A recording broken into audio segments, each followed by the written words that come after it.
مولانا الیاس صاحب رحمۃ اللہ علیہ فرماتے تھے کہ میرے نزدیک، میری بات ذرا غور سے سننا بھائی، میرے نزدیک انفرادی دعوت دینا ایک ایک فرد کو اتنا اہم ہے، اتنا اہم ہے، اتنا اہم ہے کہ اگر کوئی شخص نفل نماز میں مشغول ہے، اگر کوئی شخص نفل نماز میں مشغول ہے اور کوئی نیا آدمی آ جائے جس کے ٹھہرنے کی توقع نہ ہو، تو اپنی نفل نماز توڑ کر پہلے اس کو دعوت دے، نفل نماز توڑ دے، پہلے اس کو دعوت دے۔ حضرت کے ملفوظات میں چھپا ہوا ہے، غالباً وہ ملفوظات جو حضرت کے مولانا منظور نعمانی رحمۃ اللہ علیہ نے مرتب کیے ہیں، اس میں 209 نمبر کا یہ ملفوظ ہے کہ نماز توڑ کر اس کو دعوت دے۔ اگر وہ ٹھہرنے والا ہے تو نماز پوری کر کے دعوت دے، جانے والا ہے تو اس کو پہلے دعوت دے پھر نماز پوری کرے۔ کیونکہ میرے دوستو عزیزو، اس امت کا مسئلہ انفرادی ہے ہی نہیں، ایک ایک امتی کے ذمہ پوری امت ہے، اور پوری امت کے ذمہ ایک ایک امتی ہے۔ انفرادی دعوت کی بڑی اہمیت ہے، کیونکہ میں نے عرض کیا کہ داعی طالب ہے، امت مطلوب ہے۔ آپ صلی اللہ علیہ وسلم نئے آنے والوں پر خود لپکتے تھے، یہ نہیں کہ آپ اس میں رہیں کہ لوگوں کو میرے پاس لاؤ۔ آپ صلی اللہ علیہ وسلم نماز پڑھا رہے تھے، واصلہ ابن اسقع رضی اللہ تعالیٰ عنہ وہ مدینہ منورہ پہنچے اور نماز ہو رہی تھی، جماعت میں شریک ہو گئے، اسلام بھی قبول نہیں کیا تھا۔ آپ صلی اللہ علیہ وسلم نے نماز کے بعد دیکھا کہ ایک نیا آدمی آیا ہوا ہے مسجد میں، آپ خود جو محراب سے خود تشریف لے گئے آخری صف میں حضرت واصلہ ابن اسقع کے پاس، اور جا کر آپ نے ان کو دعوت دی۔ یہ نہیں کہ ان کو ہمارے پاس لاؤ، آپ خود تشریف لے گئے، بلکہ میں تو یہ عرض کر رہا تھا کہ اللہ تعالیٰ کی غیبی نصرتیں انفرادی دعوت کے ساتھ ہیں، اللہ کی غیبی نصرتیں انفرادی دعوت کے ساتھ ہیں، کہ آپ صلی اللہ علیہ وسلم اپنے صحابہ کرام کے ساتھ آپ سفر میں تھے۔ عبداللہ ابن عمر فرماتے ہیں کہ آپ سفر میں تھے، آپ کے صحابہ آپ کے ساتھ تھے، ایک آدمی کو آپ نے گزرتے ہوئے دیکھا راستے سے، آپ خود بڑھے اس کی طرف، صحابہ سے نہیں فرمایا جاؤ اس کی بھی دعوت دو، آپ خود بڑھے اس کی طرف، اور آپ نے پوچھا کہ کہاں کا ارادہ ہے؟ اس نے کہا اپنے گھر والوں کے پاس جا رہا ہوں۔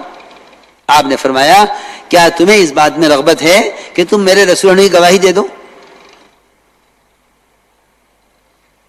مجھے تو عرض کرنا تھا کہ غیبی نصرت کسے کہتے ہیں، اس کو ذرا آپ ذہن میں رکھیے گا۔ اب تو جماعت کو کھانا پکانا نہ پڑا کہ جی نصرت ہو گئی۔ نصرت ضرورت کی پورا ہونے کو نہیں کہتے، نصرت تو داعی کے مقصد میں کامیاب ہونے کو کہتے ہیں۔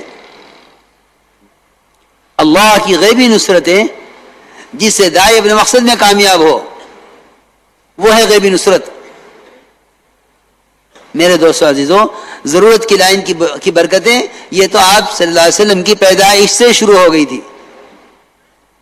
اصل میں نصرت ہے اللہ تعالیٰ کی طرف سے وہ چیزیں نازل ہونا اور ایسے واقعات کا پیش آنا جس سے غیر اسلام کے قبول کرنے پر عاجز ہو جائیں۔ چنانچہ آپ نے فرمایا میں غیبی نصرت بتا رہا ہوں کہ انفرادی دعوت پر غیبی نصرت کیسے نازل ہوتی ہے۔ آپ نے فرمایا، اس آدمی نے کہا دیہاتی نے کہ آپ اللہ کے رسول ہیں، کون گواہ ہے آپ کی رسالت پر؟ آپ نے فرمایا کہ میری رسالت کی گواہی وہ درخت دے گا جو اس وادی کے کونے کنارے پر کھڑا ہوا ہے۔ وہ درخت وہاں سے زمین پھاڑتا ہوا آیا آپ کے پاس، آپ صلی اللہ علیہ وسلم نے 3 مرتبہ اس درخت سے گواہی لی، اسے تینوں مرتبہ گواہی دی، بے شک آپ اللہ کے رسول ہیں، بے شک آپ اللہ کے رسول ہیں، بے شک آپ اللہ کے رسول ہیں۔ دیہاتی نے اسلام قبول کیا، اپنی قوم کو دعوت دینے کے لیے چلا اور یہ کہہ کر گیا کہ اگر انہوں نے میری اطاعت کی تو سب کو لے کر آؤں گا، ورنہ میں تنہا آپ کے پاس آ کر آپ کے ساتھ رہوں گا۔ میں عرض کر رہا تھا کہ انفرادی دعوت کے ساتھ اللہ کی غیبی نصرتیں ہیں، اللہ کی غیبی نصرتیں انفرادی دعوت کے ساتھ ہیں۔ تو سنت دعوت میں سب سے اہم چیز وہ انفرادی دعوت ہے اور دعوت میں عمومیت ہے. دعوت میں عمومیت ہے. میرے دوستو عزیزوں، یہ بات بہت ضروری بات میں عرض کر رہا. دعوت میں عمومیت ہے کیونکہ دعوت سے امت بنانی ہے. اس لیے یہ بات یاد رکھنا کہ اس محنت میں طبقاتی جوڑ کا کوئی تصور نہیں ہے، کیونکہ جتنی نسبتیں دنیا سے قائم ہوئی ہیں، تجارت کی، زراعت کی، حکومت کی، سرمایہ داریوں کی، ان ساری نسبتوں نے امت کو کاٹا ہے. صرف امت، دو نام تھے امت کے، ایک انصار ایک مہاجر. ان میں تاجر بھی تھے، کاشتکار بھی تھے، ملازم بھی تھے، ان میں اپنے علاقوں کے سرپنچ چودھری بھی تھے، سب تھے. لیکن انصار اور مہاجر کے علاوہ کوئی تیسری قسم نہیں ملتی صحابہ میں. امت طبقات میں بٹی ہوئی ہے. اللہ کی غیبی نصرتوں کے نزول کا جو اصل سبب ہے وہ امت کی اجتماعیت ہے. اس کو اجتماعیت نہیں کہتے کہ کالے یہاں جمع ہو گئے، گورے وہاں جمع ہو گئے، ایک زبان والے یہاں جمع ہو گئے، ایک زبان والے وہاں جمع ہو گئے. یہ امت کا تفرق ہے، یہ امت کی اجتماعیت نہیں ہے. امت کی اجتماعیت یہ ہے کہ امت کے درمیان سے طبقاتی فرق ختم ہو جائے. یہ امت کی اجتماعیت ہے کہ امت کے درمیان سے طبقاتی فرق ختم ہو. یہ امت کی اجتماعیت ہے.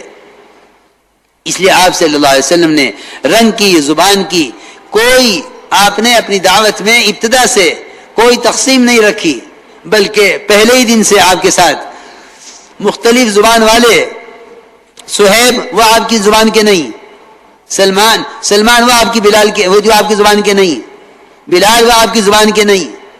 کوئی حبشی ہے، کوئی رومی ہے، کوئی فارسی ہے، ایک بھی عربی نہیں ہے. ایک کالا ہے، ایک گورا ہے، ایک غلام ہے، ایک آقا ہے، ایک عورت ہے، ایک بچہ ہے. یعنی ابتدا سے امت کی ساری قسموں کا آپ نے جمع فرما لیا. اس لیے اس کام میں طبقاتی جوڑ کا، طبقاتی خروج کا کوئی تصور نہیں ہے، کیونکہ طبقات میں بٹ کے امت کی تربیت ہی نہیں ہے. امت کی تربیت امتی اختلاط میں ہے.